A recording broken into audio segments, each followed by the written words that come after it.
Stanford University. Please join me in welcoming Dr. Atul Gawande.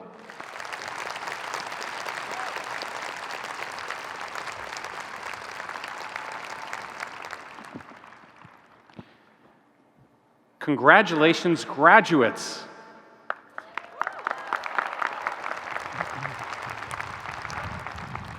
Thank you all. Thank you, President Tessier-Lavigne. Thank you to the faculty. And thank you to all of you students for inviting me. I can think of no greater honor than being asked back to your alma mater to speak at graduation, especially this graduation. In May, I celebrated the graduation of my own child from college, from Berklee College of Music, not that Berkeley. And it was such a beautiful milestone. But I have to admit, it was deflating to have to mark it from our family room. Hunter sat on the couch in cap and gown, watching the virtual ceremony, waiting for their name to appear after a tough year of virtual music school, without ensembles, without performances. To think that a month later, just 1 month later, we could be here together with you is thrilling. The past pandemic year blew up all of our lives. So many suffered. The coronavirus has taken millions of people from this planet, and it made tens of millions more so sick they had to be in a hospital in order to keep breathing.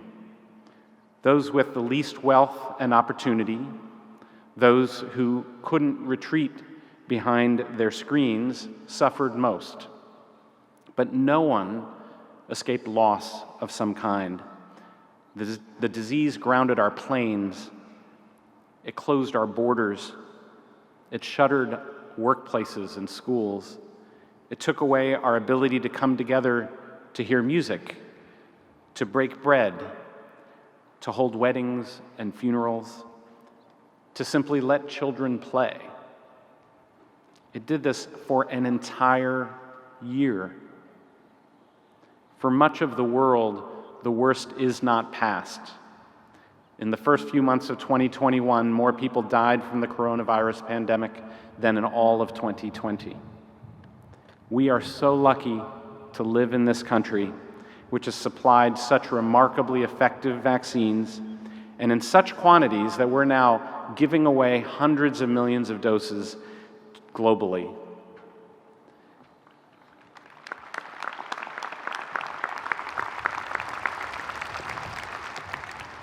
Vaccines reached so many people that against all expectations, we can gather here like this to cheer for you at graduation. Woo!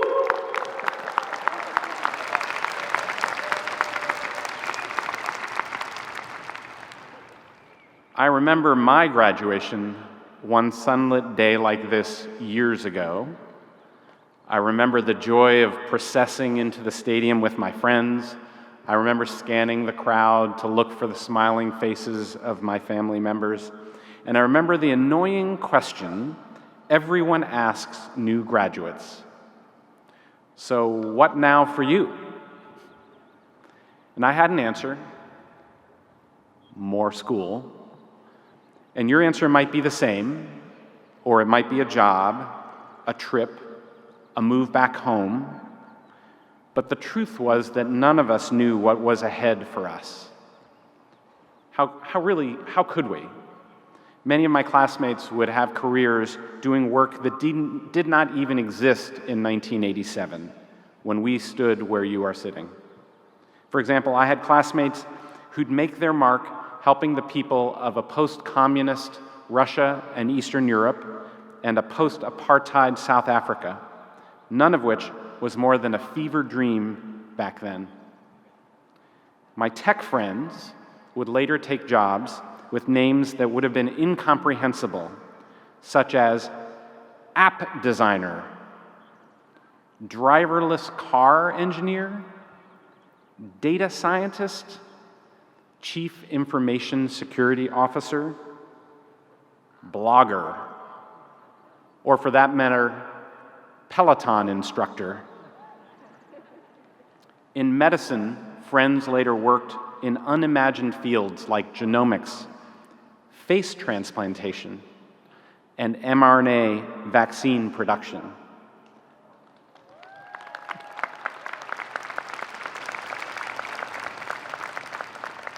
No less fantastical, in public health, I have friends who would work to implement the country's first health reform program to seek universal coverage, signed into law by America's first black president.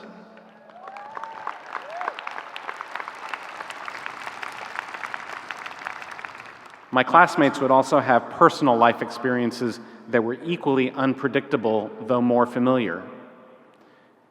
They'd fall in love, they'd fall out of love, they'd navigate sickness and injury, they'd grow families, and they'd lose family members. A few died way too soon. What now is a question you will ask your whole life. Entering medical school, I had a plan. I liked plans. I wanted to do public health research and practice medicine, so I planned to train in primary care. The specialty fit these interests, and as a bonus, it had the shortest residency program. But then my clinical rotation in surgery upended my tidy scheme. What I saw captivated me. The surrealness of opening the bodies of living people drew me in instead of pushing me away, and so did the surgeons, all of them ordinary, flawed human beings with imperfect skills, incomplete knowledge, and yet the confidence to nonetheless act and to take accountability for whatever outcome resulted. People say in moments like this, follow your passion. But how many of you even know what that is? I didn't. I had my share of enthusiasms, but sitting where you are, I wouldn't have called any of them my passion.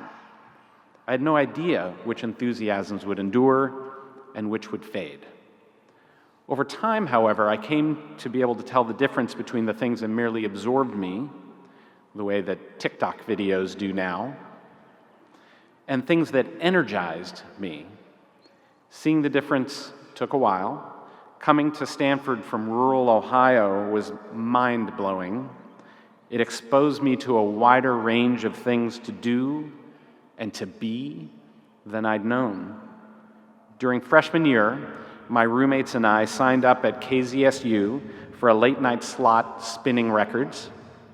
A professor gave me a job in his laboratory working on a devastating retinal disease. I learned to play electric guitar. I volunteered to stuff envelopes for a presidential campaign. Many of these interests came and went. But I came to recognize when something truly energized me. The radio show, for example, was not such a case. Our slot was Tuesdays from 2 a.m. to 5 a.m. After 2 or 3 shows, the fun of our on-air repartee and championing our latest new wave heroes waned dramatically. I began sleeping in and I totally flaked out on my roommates. On the other hand, I consistently lost time in the lab. Likewise, for my late-night discussions with my political science friends, I ended up taking so many policy and political theory electives that I added a second major to my biology major. I wasn't good at anything yet, but I found a few things I was willing to work at long enough to get better, and I learned to pay attention when that happened. More recently, I attended a talk by Dr. Bob Wachter, who now chairs the Department of Medicine at UCSF. Answering a question from a graduate student seeking advice, he said something that stuck with me. He said, "Say yes to everything before you're 40, and say no to everything after you're 40." And looking back, this was pretty much what I'd done, I'd realized. In your formative years, you don't know, you can't know what will ultimately matter to you, what will grab you by the shoulders and awaken you and stay with you. So you have to be open to trying stuff, to saying yes. As you do, pay attention to what fuels you and what doesn't. You want to pull apart the experience and figure out specifically what lifted you and what sapped you. And then you want to do all you can to organize your life to do more of the first and less of the second. With me, for example, I found I was endlessly interested in getting under the surface to understand how the systems we depend on fail, the flaws of the complex systems inside our bodies, and also inside our society that cause suffering. I had experiences that revealed to me the love of getting my hands in there to tinker with the systems and figure out what was possible to fix. Knowledge was one thing, but execution was another, and I found I cared about both. In further experiences, I learned that I loved assembling the story of what happens when people try to fix systems failures, how they succeed, and how they don't. For a long time, that meant I was pulled in three directions: to surgery, public health, and journalism. Over and over, people told me to choose. These things didn't fit together, they'd say. And for a very, very long time, they were right. They didn't fit together. All I saw was that each separately added something that fed me. And eventually, each fed the other. Surgery showed me the day-to-day reality of illness and our inadequate health systems. Writing let me investigate the flaws and ways to address them. And public health training showed me how to design systemic solutions and deliver them at population scale. For example, to deliver a team checklist for safer surgery that's now been adopted worldwide and saved more people from death and disability than car accidents inflict. Or to design a structured conversation between clinicians and patients with serious illness to ensure that treatment plans incorporate people's priorities for their lives besides just surviving. Or to build mass vaccination centers and COVID testing programs to help us escape from this pandemic. Every few years, I've faced a pivotal choice that scared me. One was deciding to train in surgery instead of in internal medicine. The training was 8 years instead of 3 years. My wife, Kathleen, we met here at Okada House, was pregnant with our first child. Surgery was not a natural cultural fit for me. My mentors in public health thought the direction was baffling, but still there'd been that pull during 3 months on service. So I told myself that I could transfer out if it didn't work, and I said yes to surgery. 3 years later, I also said yes to writing, yes, a blog on the side. And then during a 2-year research period with only light clinical duties, I said yes to a chance to write longer pieces for the New Yorker magazine. A few months after I returned to full hospital duties, a publisher offered me the chance to expand those pieces into a book. And I remember the day at the hospital that I said yes into the phone and accepted the contract. It was later when I got home that night, it was late when I got home that night. I had 3 children by then, and they were asleep upstairs. And suddenly, I was flat on my back in a panic on the living room floor. What did I just commit to doing? How in the world was I going to deliver during residency? Kathleen, my wife, had thought it was crazy too, but she reminded me that I had already demonstrated the energy to stay up an extra hour or 2 each night, or to steal time between operations to write. So I stilled my pounding heart. I kept making time for what energized and motivated me, and kept trying to remove time from what beat me down. And this meant doing things that didn't fit with my plan, or the images that others had of me. But I never regretted it.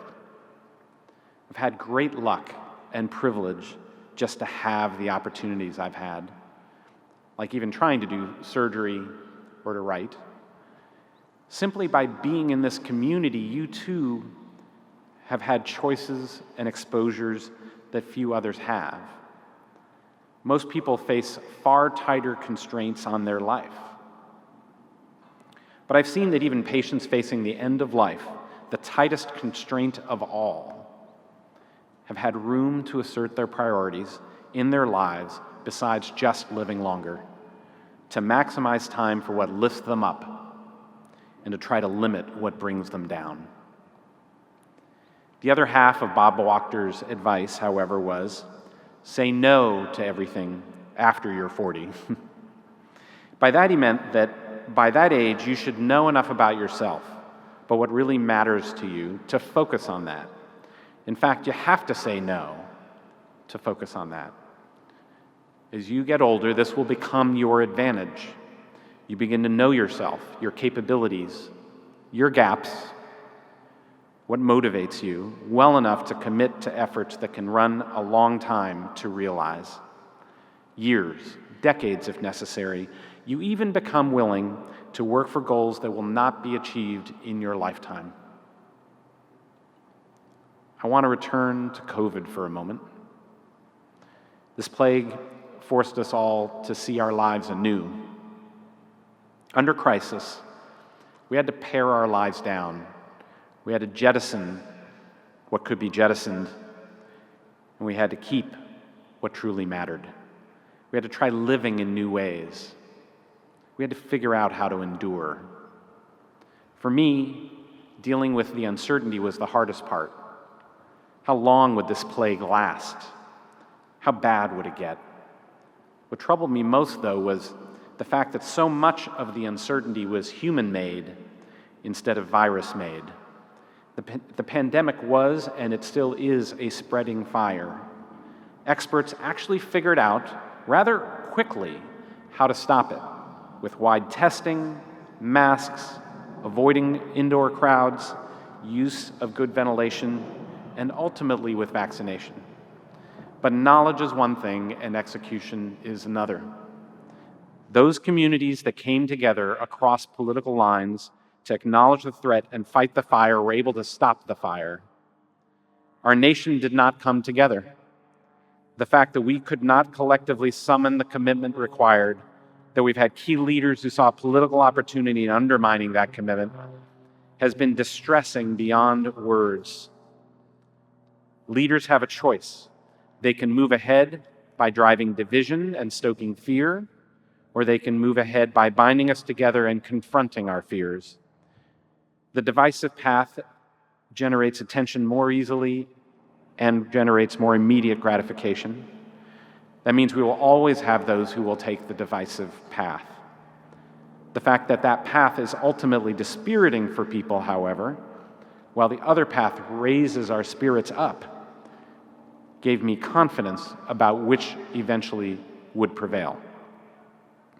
That confidence has been shaken, to be sure, but we stand here together today because enough of us have come together across political lines and increasingly across countries to take up the vaccines and fight the fire. The difference between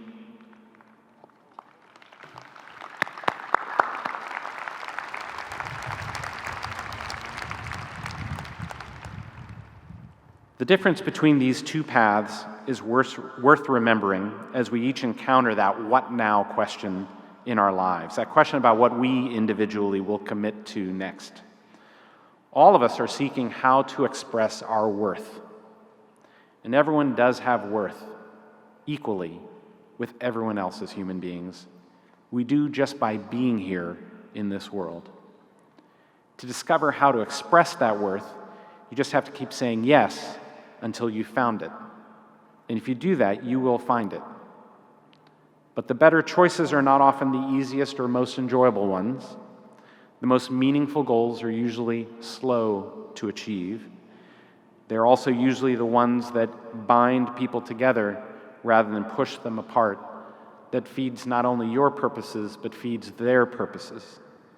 For it turns out that the beautiful secret of how our species is made is that we are often most energized when we help others express their worth. That truth is easy to miss behind our screens, watching the news, when separated from one another. But it is the reason why we all of us here have gathered, and why we hold such confidence in you. And this truth is why we believe you and your entire generation are the reason our better angels will prevail. Thank you.